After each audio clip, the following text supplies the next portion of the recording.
दिसंबर 1946 में संविधान बनाने का काम शुरू होते ही 600 साल पुरानी ब्रिटिश पार्लियामेंट के हाउस ऑफ कॉमन्स से सिर्फ 6 दिन पुरानी भारत की संविधान सभा पर जोरदार आक्रमण किया इंडिया को अपना गुलाम समझने वाले सर विंस्टन चर्चिल ने। चर्चिल साहब की हिमाकत देखी आपने मौलाना। हाउस ऑफ कॉमन्स में जनाब फरमाते हैं कि any attempt by the Congress Party to establish Hindu rule on the basis of majority will be fatal to any conception of the unity of India. This unity was a superficial appearance imposed there by the long generations of British rule. And it would pass away once the impartial guidance from the outside is withdrawn. बकवास। Election हारने से Churchill साहब का दिमाग फिर गया। Quaid-e-Azam, listen to this. Churchill says even more in his speech. The British government owed special protection to the Muslims, numbering 90 million. But today they've been outwitted and outmaneuvered. This is exactly what I have been saying all along. Therefore, this meeting in Delhi is not the proposed Constituent Assembly, and it represents only one major community in India. Right. Churchill knows how to call a spade a spade. जनाब आगे फरमाते हैं, इरशाद। If a bride or a bridegroom fails to turn up at the church, the result is what is called a unilateral wedding. The absolute essence is that both parties should be there. और वो खुद क्या हैं? दुल्हन के बाप। कमाल है, कमाल है। मुस्लिम लीग की गैर मौजूदगी सबको खल रही थी और जब जिन्ना साहब ने कहा कि उनकी वर्किंग कमेटी 20 जनवरी को तय करेगी कि कब वो संविधान सभा में आएंगे, तो डॉक्टर M.R. जयकर ने प्रस्ताव रखा कि जब तक रजवाड़ों या कम से कम मुस्लिम लीग के लोग संविधान सभा में नहीं आते, तब तक एम्स एंड ऑब्जेक्टिव्स रेजोल्यूशन जैसे महत्वपूर्ण प्रस्ताव पर बहस और वोट को मुलतवी कर देना चाहिए। पर हर किसी को ये बात गवारा नहीं थी। If this resolution is postponed, what guarantee is there that the Muslim League will come and attend the sessions? My charge is that the Muslim League has been encouraged by the attitude of the British to imagine that if it does not come, it may be able to veto the final decision of the Constitutional Assembly. Doctor Shyama Prasad Mukherjee के ठीक बाद पहली बार संविधान सभा में बोलने खड़े हुए doctor Bhimrao Ambedkar. Today, we are divided politically, socially, and economically. We are a group of warring camps. And let me confess that I am probably one of the leaders of such a camp. But sir, I'm quite convinced that given time and circumstances, nothing in the world will prevent this country from becoming one.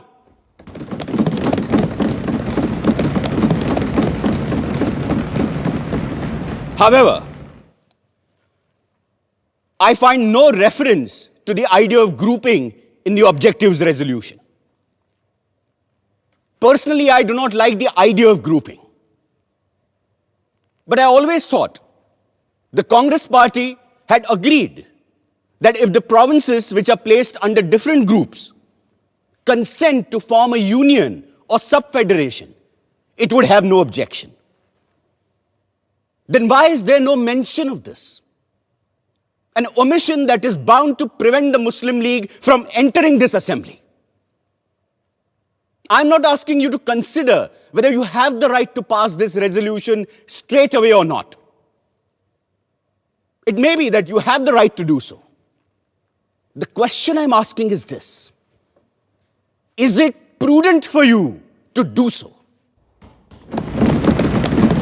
जिन्ना साहब के इंतजार में AIIMS and objectives resolution का काम 21 जनवरी तक मुलतवी कर दिया गया, पर चर्चिल साहब की बेबुनियाद बातों का फौरन जवाब देना जरूरी था और ये काम किया खुद सभापति डॉक्टर राजेंद्र प्रसाद ने।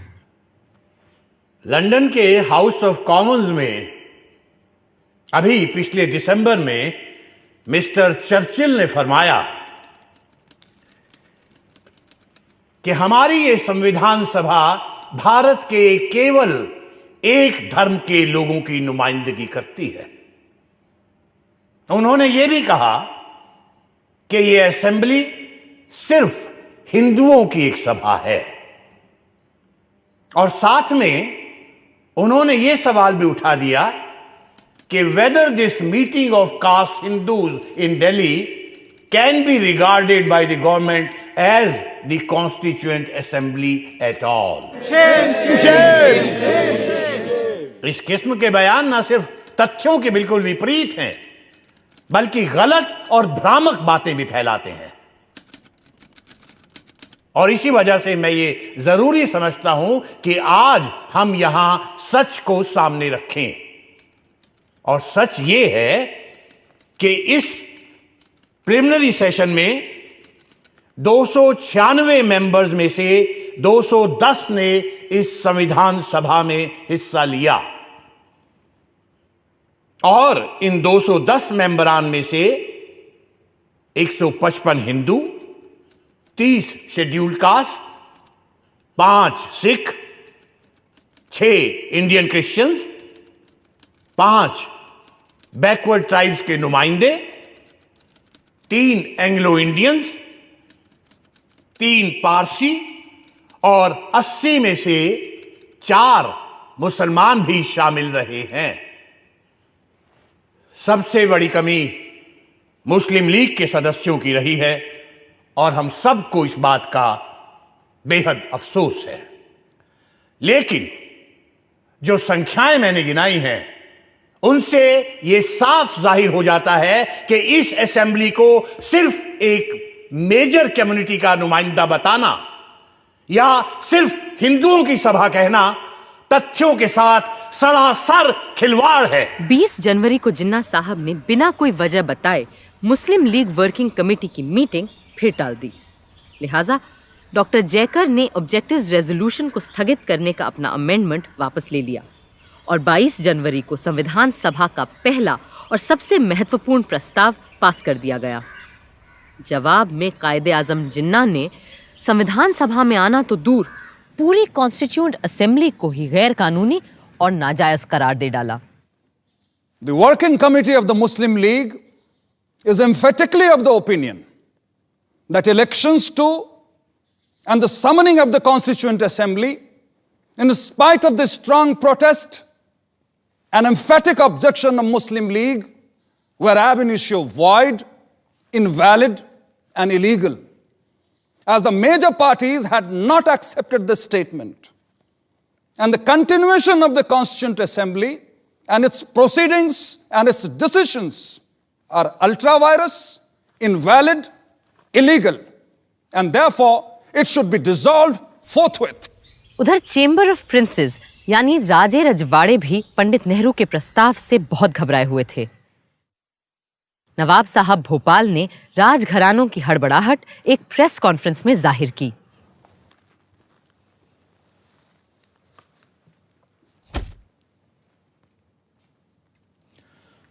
हमें मजबूरन आज ये प्रेस कॉन्फ्रेंस बुलानी पड़ी है, क्योंकि पंडित नेहरू ने कॉन्स्टिट्यूएंट असेंबली में जो रेजोल्यूशन पास करवाया है वो कैबिनेट मिशन में तय की गई बातों से बिल्कुल मुख्तलिफ है,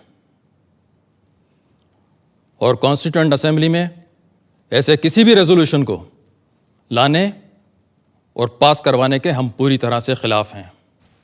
सर, जैसा कि पंडित नेहरू जी ने कहा है कि उनको जाती तौर पर ना तो राजशाही पसंद है, ना राजा और ना ही नवाब, तो इस पर आपका क्या कहना है? देखिए, पंडित नेहरू को अपनी जाती राय रखने की और उसका इजहार करने की मुकम्मल आज़ादी है, लेकिन हां, अगर उन्होंने अपना बनाया हुआ कोई कानून हम पे ज़बरदस्ती थोपने की कोशिश की तो हिंदुस्तान के 550 शाही घरानों ने चूड़ियां नहीं पहन रखी हैं। यहां देखने की बात यह है कि मेजॉरिटी पार्टी के अभी से ये तेवर हैं तो अंग्रेज़ों के जाने के बाद हमारा क्या होगा ये तो खुदा ही जाने। उसके लिए हम अपने चैम्बर ऑफ प्रिंसेस का रेजोल्यूशन आपके सामने रखेंगे।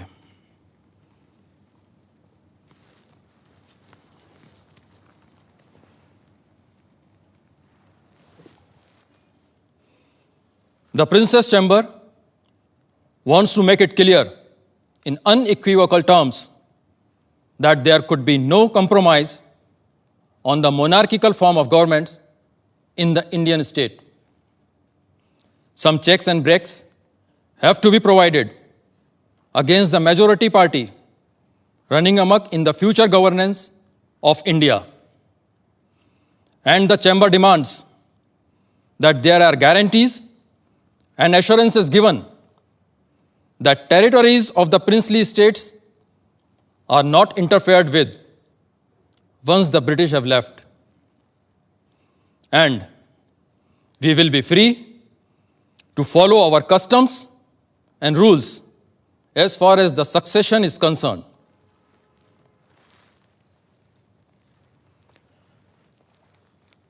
कॉन्स्टिट्यूएंट असेंबली का पास किया हुआ ऑब्जेक्टिव्स रेजोल्यूशन बड़े ही खतरनाक इम्कानातों से लबरेज है और इसीलिए हमने साफ साफ चैम्बर ऑफ प्रिंसेस का रेजोल्यूशन सबके सामने रखा है।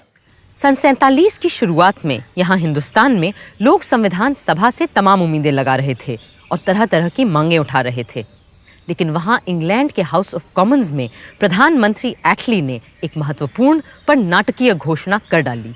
ये ऑल इंडिया रेडियो है। आज प्राइम मिनिस्टर एटली ने एक बयान में फरमाया कि हिज मैजेस्टीज गवर्नमेंट को बड़े अफसोस से इस बात को स्वीकार करना पड़ा है कि हिंदुस्तान की मुख्तलिफ पार्टियों में अब भी शदीद इख्तिलाफ की वजह से कॉन्स्टिट्यूएंट असेंबली अपना काम ठीक से आगे नहीं बढ़ा पा रही है। इस नाजुक मौके पे गैर यकीनी हालात के होते हुए मुल्क को बड़ा खतरा है। चुनांचे हिज मैजेस्टीज गवर्नमेंट ये वाजे करना चाहती है कि एक ठोस कदम उठाने का उनका इरादा अब टल नहीं सकता और वो हिंदुस्तान की बागडोर हिंदुस्तानी हाथों में सौंपने की तारीख जून 1948 के आगे नहीं बढ़ा सकती और ब्रिटिश इंडिया की बागडोर हिंदुस्तानी हाथों में सौंपने की जिम्मेदारी होगी नए वाइसरॉय एडमिरल वाइकाउंट माउंटबेटन की, ताकि हिंदुस्तान खुद मुख्तारी से आगे चलकर एक खुशहाल और खुशबाश मुल्क बन पाए। असली इम्तिहान तो अब आएगा जवाहर, जब हमें अपनी सरकार बनानी और चलानी पड़ेगी। हम तैयार हैं बापू। सरदार के साथ मिलकर मैंने एक लिस्ट भी तैयार कर ली है। बस हमने अपनी लिस्ट में ऐसे किसी को नहीं रखा है जो हमारी सोच का हिमायती न हो और जो अब तक अंग्रेजों का चाटुकार रहा हो। सरदार, हो सकता है कि कुछ लोगों ने ऐसा किया हो, पर अंग्रेजों की सेवा करके वो हमारे दुश्मन तो नहीं बन जाते हैं ना। वो भी आखिरकार हिंदुस्तानी ही है और अगर अब उन्हें मौका मिलेगा तो वो हिंदुस्तान के लिए भी अपना हुनर दिखाएंगे। ठीक बात है बापू। कैबिनेट के 14 लोग छांटते वक्त हमें और किसी बात को नहीं, सिर्फ हुनर को तरजीह देनी चाहिए। एक और बात का ख्याल रखना होगा आपको। 14 में से 7 लोग ऐसे हों जो कांग्रेस के ना हो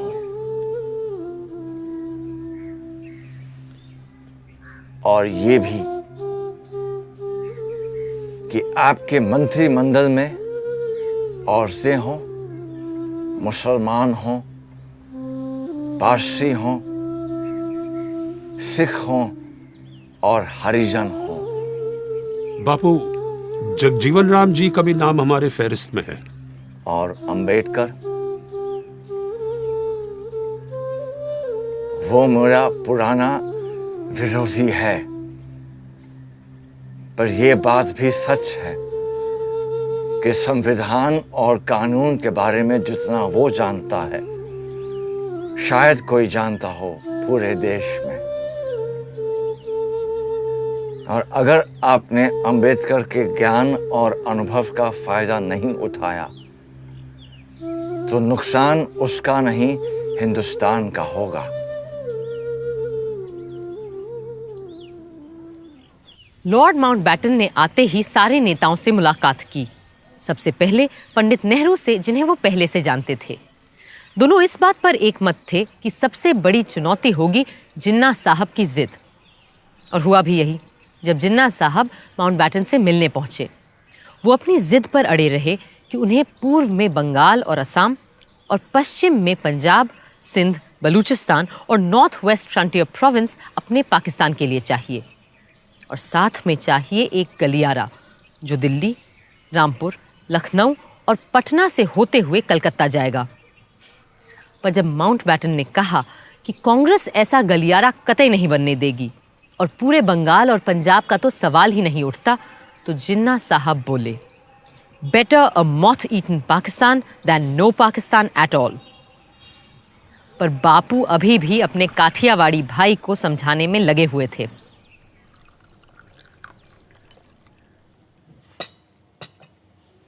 May I have some salt, please? Sure.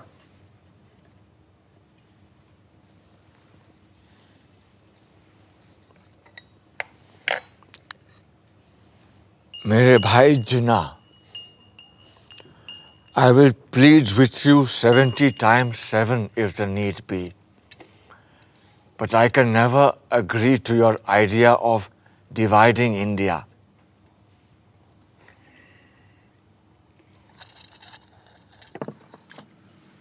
In that case, let's agree to disagree on the question of partition. But I'm entirely with you on the question of signing an appeal to both Hindus and Muslims to keep peace. If you want, you can have a look at the draft typed by my assistant. I need not read anything that you ask me to sign.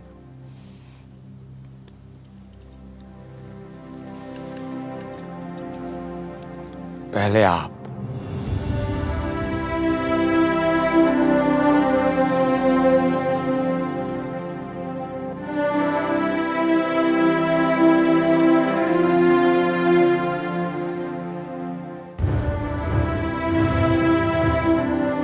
मैं Lord Mountbatten से कहने जा रहा हूं कि अगर जरूरत पड़े तो वो अंतरिम सरकार को बर्खास्त करके जिन्ना को दावत दें और कहें कि वो अपने मन की सरकार कायम कर लें। बस पाकिस्तान बनाने की मांग छोड़ दें। बापू, आप अपनों की बलि चढ़ाकर एक ऐसे आदमी की हिमायत कर रहे हैं जिसने सारी जिंदगी आपका विरोध किया है। अगर मेरे अपनों की बलि चढ़ाकर हिंदुस्तान बच जाता है तो सौदा महंगा नहीं है सरदार। बापू, ये आपका ज्यादा ख्याल हो सकता है। आपको लगता है कि सेंट्रल असेंबली इस बात पर आपका साथ देगी? अगर ऐसा हुआ तो तुम्हें मुझे वचन देना होगा कि कांग्रेस सदन में अपने बहुमत का इस्तेमाल जिन्ना की सरकार को रोकने के लिए नहीं करेगी।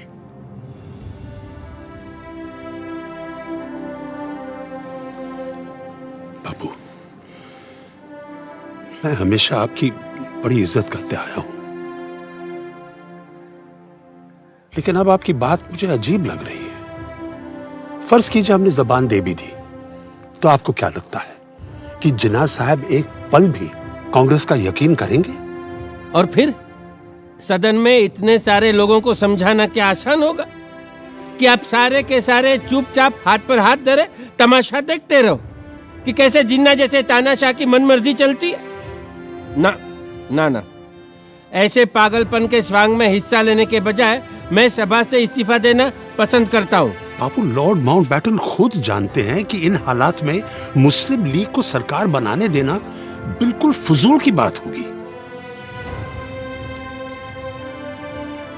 शायद आप लोग बेहतर समझते हैं।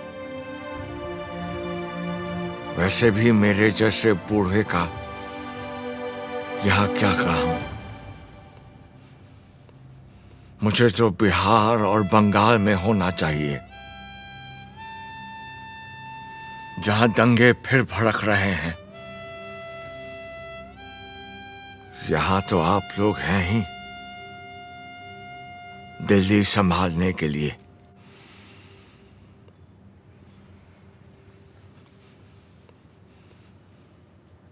कांग्रेस और मुस्लिम लीग को एक समझौते तक लाना शेर बकरी को एक साथ चराने जैसा था, पर सब तरफ निराशा नहीं थी। अप्रैल के अंत में जब संविधान सभा दूसरी बार मिली तो कई रजवाड़ों के नुमाइंदे उसमें शामिल हो चुके थे।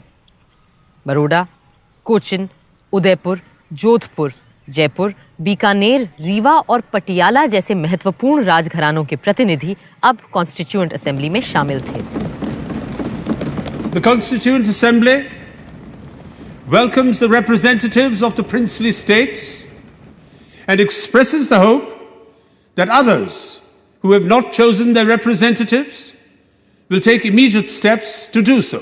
विडंबना ये थी कि जिस वक्त भारत के नागरिकों को ये डर था कि वो भारत के ही नागरिक रहेंगे या बंटवारे के बाद एक नए मुल्क के बाशिंदे बन जाएंगे, उस वक्त संविधान सभा में भी नागरिकता पर ही बात हो रही थी। Now I come to clause 3. Every person born or naturalized in the Union according to law shall be a citizen of the Union. Sir, क्या संघ में पैदा होने वाला हर बाशिंदा, भले वो जर्मन हो या जापानी, इस देश का नागरिक बन जाएगा और भारतीय नागरिक के सारे हक भी पा जाएगा? मगर इन शब्दों पर भी तो गौर कीजिए महोदय। सब्जेक्ट टू ज्यूरिसडिक्शन, यानी विदेशी राजदूतों और डिप्लोमेट्स के यहां पैदा होने वाले बच्चे हमारे नागरिक नहीं बन जाएंगे। पर मान लीजिए कोई जापानी महिला हिंदुस्तान से गुजर रही है और उसको बच्चा हो जाता है, तो क्या होगा? The American Supreme Court says that a casual visitor will not fall in this clause. And what happens to a man who is not passing through but stays for trade or some other purposes? Sir, मेरा प्रस्ताव है कि हम इस close को फिलहाल postpone कर दें और कल इस पर चर्चा करें। For the time being, let us accept the general principle. We need not manufacture a law of nationality overnight before 11 o'clock tomorrow morning. I will request lawyers and jurists who are members of this house to pay attention to this clause, and a committee of 3 lawyers is formed. Sir, I suggest that in addition to 3 lawyers, 1 man of common sense should also be added. And I do not exclude lawyers from the category of people of common sense. हंसी के ठहाके तो लग रहे थे, मगर स्थिति बहुत गंभीर होती जा रही थी। जिन्ना साहब अपनी जिद पूरी करके ही दम लेंगे, ये उन्होंने ठान लिया था। Division of the armed forces, division of the staff of central civil departments, railways, post and telegraphs, public works, income tax, customs, central excise, power. The list goes on. Divorce of 400 million people in just 10 weeks is an impossible task, Quaid-e-Azam. It will at least take a year, and that too if Allah is with us. I do not have that much of time. Pakistan will have to come into existence before these congressmen poison the mind of Mountbatten, who has dreams of becoming the Governor General of Pakistan. And that will never be. Actually, Jawaharlal is the problem. He told the Viceroy there will be no division of any assets, as some parts are just seceding from the entity called India. And the seceding parts will have to build up their own assets, administrative records, and machinery. Secession. Secession, my foot. It is not a question of secession. It is going to be a division of India, and both Nehru and Mountbatten better understand that. Otherwise, I'm going to call for another direct action day. ऐसे में जब viceroy Mountbatten ने हिंदुस्तान के बंटवारे की तजवीज़ सामने रखी, तो कई लोग सोचने लगे कि जहर पूरे देश में फैल जाए, इससे बेहतर यही होगा कि शरीर का बीमार भाग काटकर अलग कर दिया जाए। इस माहौल में कांग्रेस कार्यकारिणी की बैठक हुई। आप सब ने लॉर्ड माउंटबैटन की तजवीज सुनी है, कैसे वो हिंदुस्तान के कुछ इलाकों को खुद मुख्तारी का हक देना चाहते हैं। इससे एक तरफ जहां भारत के कट जाने का डर है, वहां दूसरी तरफ आजादी की उम्मीद नजर आती है। इसलिए हमने फैसला किया है कि इस प्रस्ताव को हम मंजूर कर लें। कांग्रेस पहले तो मुस्लिम लीग को ढील देती चली गई कि शायद अब वो संविधान सभा में आ जाएंगे, पर इससे हमें मिला क्या? दंगे, लूटमार, आगजनी। हमें अहिंसा और स्वराज के अपने सिद्धांत को सामने रखकर ही कोई फैसला करना चाहिए था, पर अब तो एकमात्र लोकतांत्रिक तरीका यही बचा है कि हम माउंटबैटन के प्रस्ताव को अपनी मंजूरी दे दें। मुझे नहीं लगता कि हमारा ये फैसला सही है, मगर शायद हमारे पास और कोई चारा ही नहीं है। बदकिस्मती से इस वक्त हमारे सामने दो रास्ते हैं, एक तरफ कत्ल व गालत और दूसरी तरफ लीग की जिद के आगे झुकना। लेकिन मुझे पूरा यकीन है कि ये लकीर लोगों के दिलों की नहीं, सिर्फ नक्शे की तकसीम कर रही है। और इंशाअल्लाह ये जो बंटवारा है ये चंद ही दिनों की बात है और जल्द ही हम फिर से एक हो जाएंगे। भारतीय राष्ट्रीय कांग्रेस ने सदा भारतवासियों की बात उठाई है, कभी हिंदू या मुसलमान की नहीं, जैसा हम आज कर रहे हैं। हमने हमेशा अक्षुण्णता और अखंडता की बात की है, और यदि आज हमने इस प्रस्ताव को स्वीकार कर लिया तो एक समरस भारत का हमारा सपना चूर चूर हो जाएगा। और जहां तक मेरा प्रश्न है, मुझे अंग्रेजों की गुलामी तो स्वीकार है, लेकिन देश का बंटवारा मुझे किसी कीमत पर स्वीकार नहीं। आज भारत के सामने अपनी आजादी का एक अवसर आया है। इस अवसर को क्या हम हाथ से चले जाने देंगे? ये कहना सही नहीं है कि पहले अंग्रेजों को चले जाने दो, फिर हम सब कुछ ठीक कर लेंगे, संभाल लेंगे। अरे कैसे हल करेंगे हम सारे सवाल? क्या हाल होगा उनके चले जाने के बाद? ये कभी किसी ने सोचा है? मेरी बात शायद कुछ लोगों को अच्छी न लगे, लेकिन कभी कभी पूरे शरीर में रोग फैल जाने देने से अच्छा होता है अपने बीमार अंग को काट कर फेंक दे, अलग कर दे शरीर से। 3 जून 1947 वाइसरॉय माउंटबैटन ने रेडियो पर वो शब्द बोले जिन्होंने देश के नक्शे को ही नहीं, न जाने कितने दिल, घर, परिवार और जिंदगियों को भी काट डाला। To my great regret, it has been impossible to obtain agreement either to the cabinet mission plan or any other plan that may preserve the unity of India.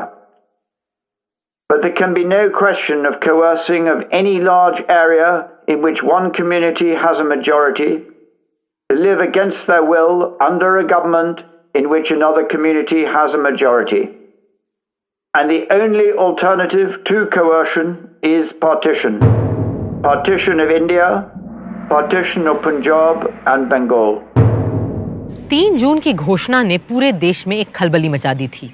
हर तरफ से हिंसा और तनाव की खबरें आ रही थीं, पर संविधान सभा को तो अपना काम करना था। 14 जुलाई को जब सभा दोबारा मिली तो खुशी की बात यह थी कि मुस्लिम लीग के लोग भी उसमें मौजूद थे। हाँ, भारत के सिर्फ उन हिस्सों से जो बंटवारे में नए मुल्क पाकिस्तान के साथ नहीं जा रहे थे। Members who have not yet presented their credentials will now do so and sign the register.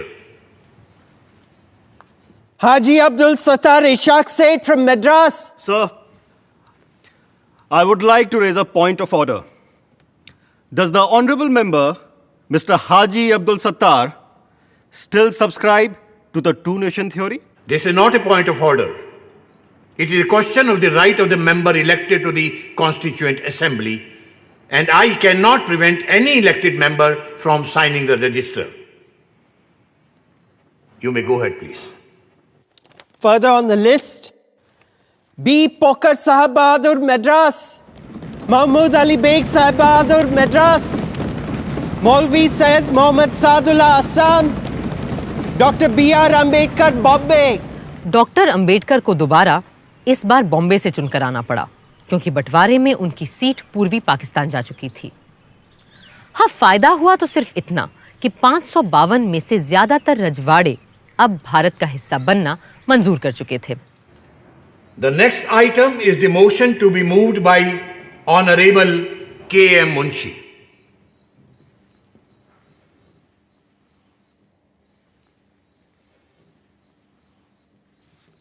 महोदय, इस सप्ताह के अंत तक ब्रिटिश पार्लियामेंट भारत की आजादी का लेजिस्लेशन पारित कर चुकी होगी और 15 अगस्त 1947 को हमें स्वतंत्रता मिल जाएगी। वो स्वतंत्रता जिसका हमें सदियों से इंतजार था।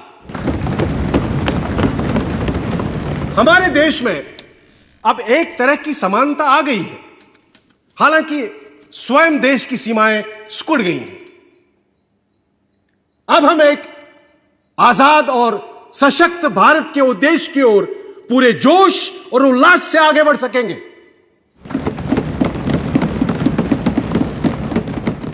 महोदय, हमारे दरमियान मुस्लिम लीग के नुमाइंदे भी उपस्थित हैं। मुझे पूरा विश्वास है कि वो भारत के देशभक्त और कानून का पालन करने वाले नागरिक की हैसियत से यहां रहेंगे और संविधान रचने में पूरी तरह हमारी सहायता भी करेंगे ताकि उनकी माइनॉरिटी को इस देश में एक सम्मानित स्थान मिले। Mr. President, I should have thought there was no need for any doubt whatsoever regarding the fact that we have come here as the law-abiding and loyal citizens of India. एक हफ्ते बाद 22 जुलाई के दिन पंडित नेहरू जब बोलने खड़े हुए तो उन्होंने प्रस्ताव नहीं, कपड़े के 2 टुकड़े सभा के सामने रखे। It is my proud privilege to move the following resolution. Resolve that the national flag of India will be horizontal tricolor of deep saffron, white and dark green in equal proportions. In the center of the white band, there shall be a wheel in navy blue to represent the charkha. The design of the wheel shall be that of the chakra, which appears on the abacus of the Sarnath lion capital of Ashoka. I remember the ups and downs of our great struggle for freedom and how this flag gave us the courage to go on. Many who are not present here today, many of our comrades who have passed away, held on to this flag, some amongst them even to their death, and handed it over as they sank to others to hold it aloft.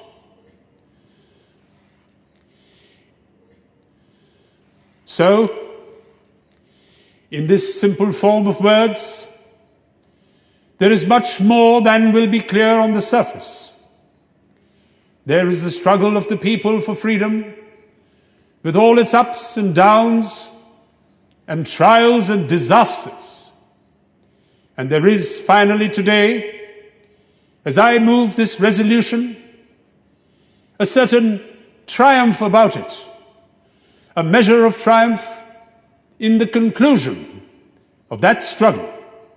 So, I present this flag to you. Perhaps I am partial, but I do think it is a very beautiful flag to look at, and it has come to symbolize many beautiful things.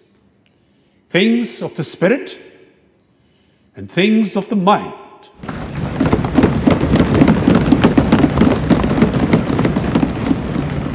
I now present to you not only the resolution, but the flag itself.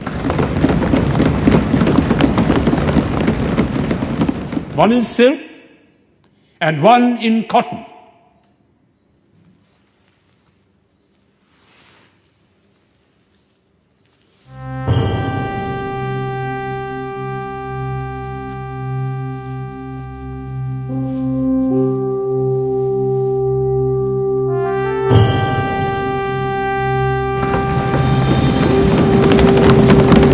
Bharat माता की जय! भारत माता की जय!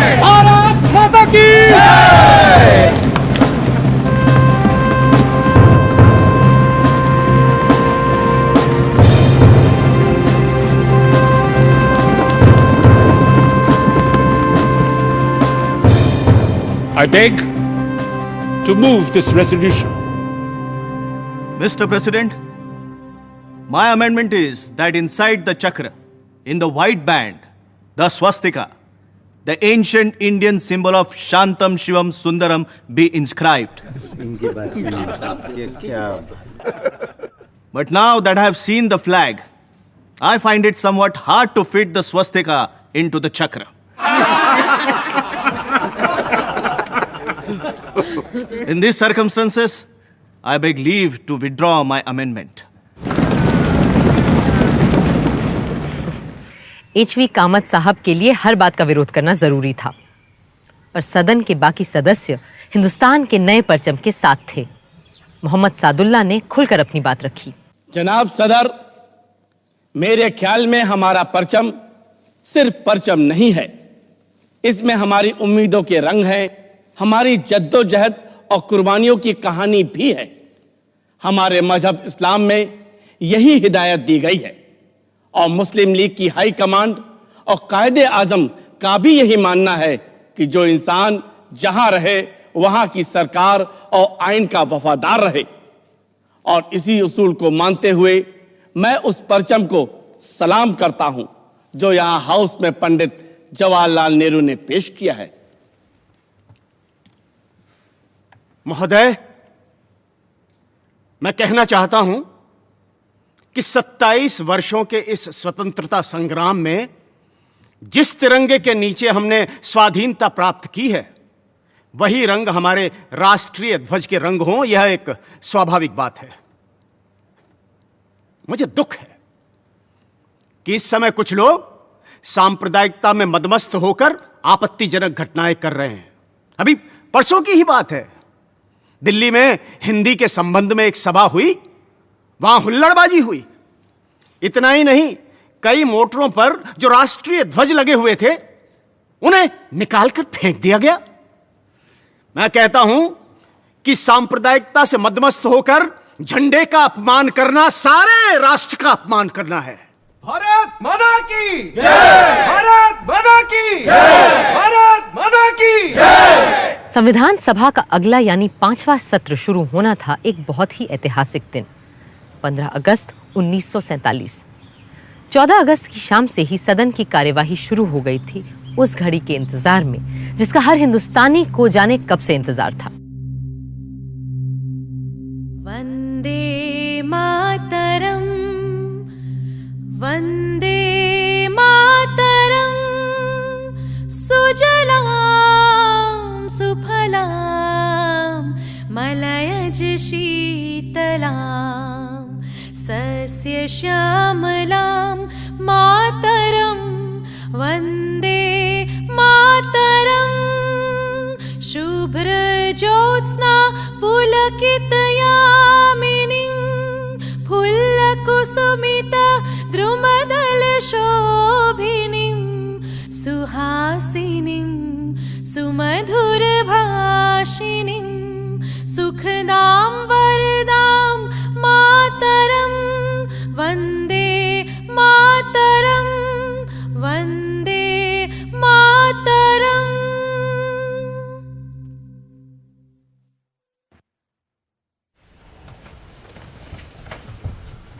हमारे इतिहास के इस अहम मौके पर जब आज वर्षों के संघर्ष और जद्दोजहद के बाद हम अपने देश के शासन की बागडोर अपने हाथों में लेने जा रहे हैं, हमें उस परम पिता परमात्मा को याद करना चाहिए जो मनुष्यों और देशों के भाग्य को बनाता है।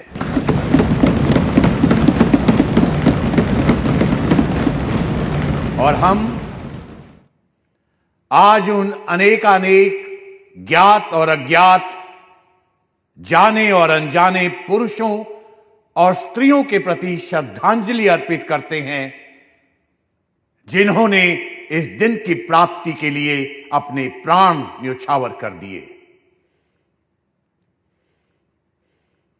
हंसते हंसते फांसियों के तख्ते पर चढ़ गए, गोलियों के शिकार बन गए। जिन्होंने जेल खानों और काला पानी के टापू में घुल घुल कर अपने जीवन का उत्सर्ग कर दिया। जिन्होंने बिना संकोच माता पिता, स्त्री संतान, भाई बहन और यहां तक कि अपने देश को भी छोड़ दिया। अपना धन, जान सबका बलिदान कर दिया। आज ये उनके त्याग और तपस्या का ही फल है कि हम इस दिन को देख पा रहे हैं।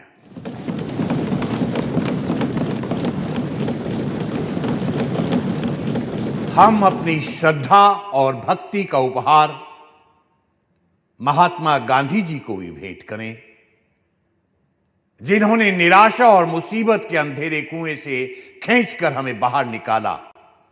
हमारे दिलों में ऐसी जिंदगी फूंकी कि हम में अपने जन्म सिद्ध अधिकार, स्वराज के लिए दावा पेश करने की हिम्मत और ताकत आई।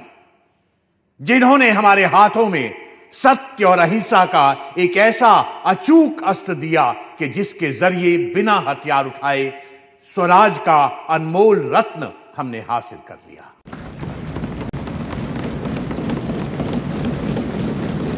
जिस देश को ईश्वर और प्रकृति ने एक बनाया था, आज उसके दो टुकड़े हो गए हैं।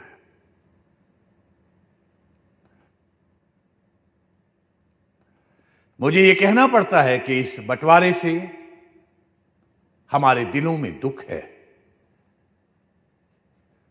मगर इसके बावजूद हम आपकी और अपनी तरफ से पाकिस्तान के लोगों को अपनी नेक नियति, उनकी तरक्की और कामयाबी के लिए अपनी सदिच्छा और सद्भावना प्रकट करना चाहते हैं।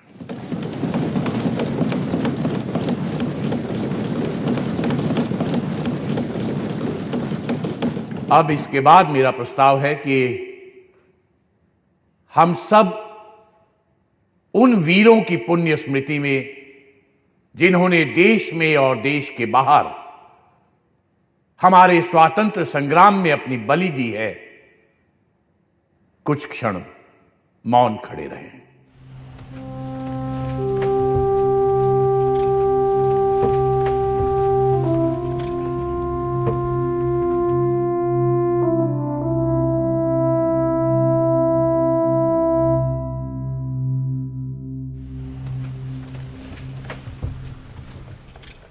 अब पंडित जवाहरलाल नेहरू अपना प्रस्ताव प्रस्तुत करेंगे।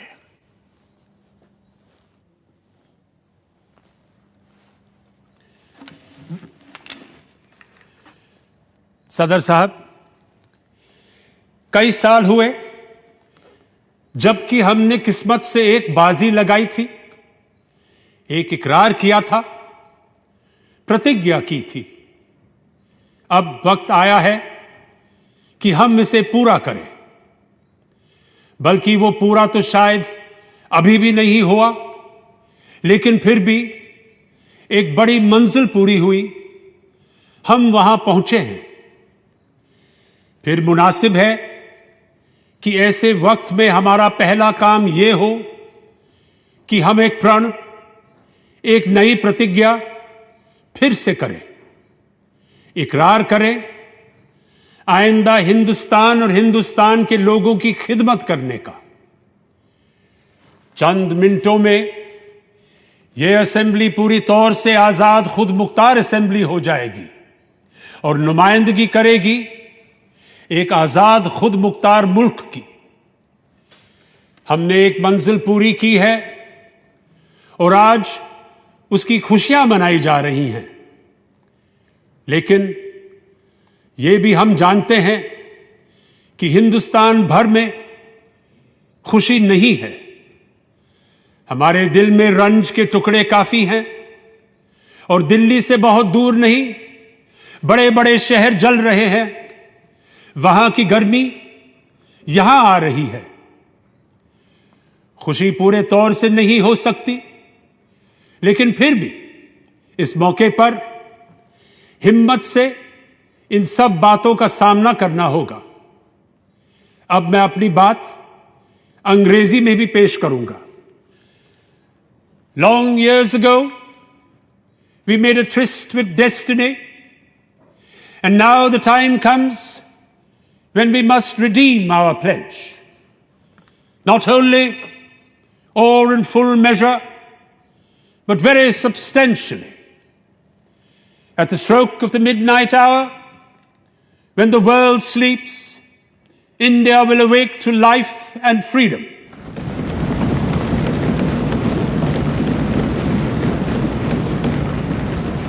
A moment comes, which comes but rarely in history, when we step out from the old to the new, when an age ends, and when the soul of a nation long suppressed finds utterance. It is fitting that at this solemn moment, we take the pledge of dedication to the service of India and her people, and to the larger cause of humanity. सारा हिंदुस्तान और पूरी दुनिया नेहरू जी के अल्फाज सुन रही थी और घड़ी के 12 बजने का इंतजार कर रही थी। I will now put the resolution to vote. Sir, Mr. President, there are 2 amendments that are standing in my name. No! But since the 0 hour is fast approaching, I do not propose to move my amendments. Thank you. Thank you. I will now put the resolution to vote. The members will please express their assent by saying aye. Aye. We have resolved, as the clock strikes 12, we shall take the pledge.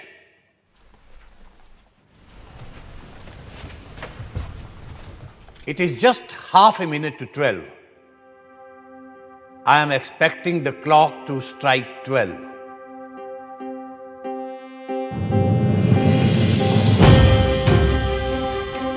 अब जबकि हिंदवासियों ने त्याग और तप से स्वतंत्रता हासिल कर ली है, मैं राजेंद्र प्रसाद, जो इस विधान परिषद का एक सदस्य हूं, शपथ लेने के बाद राष्ट्रीय ध्वज सबके सामने पेश किया गया। Shrimati Hansa Mehta will now present the national flag on behalf of the women of India.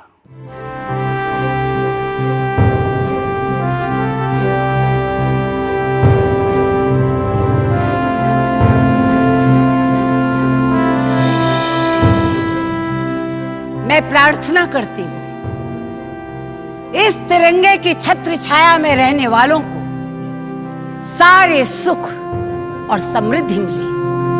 जय हिंद, जय हिंद, जय हिंद, जय हिंद, जय हिंद, जय हिंद। साथ ही श्रीमती सुचेता कृपलानी ने अल्लामा इकबाल का लिखा कौमी तराना गाया, सारे जहां से अच्छा हिंदोस्तां हमारा। और फिर संविधान सभा में पहली बार वो स्वर गूंजे जो आज भी हर हिंदुस्तानी के रोंगटे खड़े कर देते हैं और सीने चौड़े। जनगण मन अधिनायक जय हे भारत भाग्य विधाता, पंजाब सिंध गुजरात मराठा द्राविड़ उत्कल बंगा, विंध्य हिमाचल यमुना गंगा उच्चल जलधि तरंगा। शुभना में जागे तब शुभ आशीष मांगे गाहे तब जय गाथा जन गण मंगलदायक जय हे भारत भाग्य विधाता जय हे जय हे जय हे जय जय जय जय हे। आजाद देश की नई सुबह के स्वागत को सभी जाने माने लोग राजधानी दिल्ली में मौजूद थे, सिर्फ एक इंसान को छोड़कर, महात्मा गांधी, जो वहां से दूर कलकत्ता में थे, जहां वो बंगाल के मुस्लिम लीगी प्रधानमंत्री एच.एस. सोहरावर्दी के साथ मिलकर हिंदू मुस्लिम दंगे रोकने में लगे हुए थे। 15 अगस्त की सुबह भी हर रोज की तरह उन्होंने 5 बजे प्रार्थना सभा की।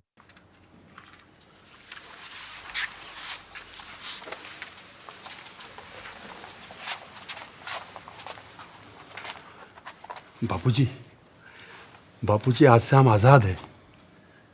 तो आज आप इस खुशी के दिन को कैसे मनाएंगे?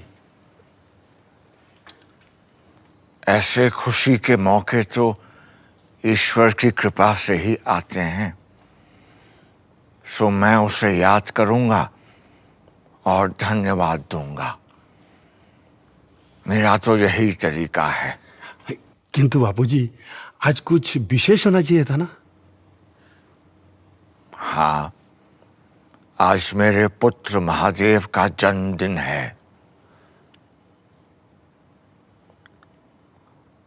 और निर्वाण दिन भी,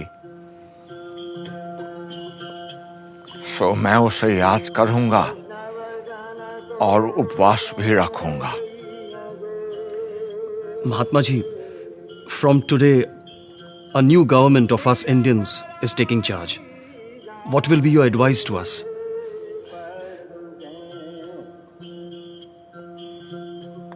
Be humble, beware of power. Power corrupts. Do not let yourselves be trapped by pomp and pageantry.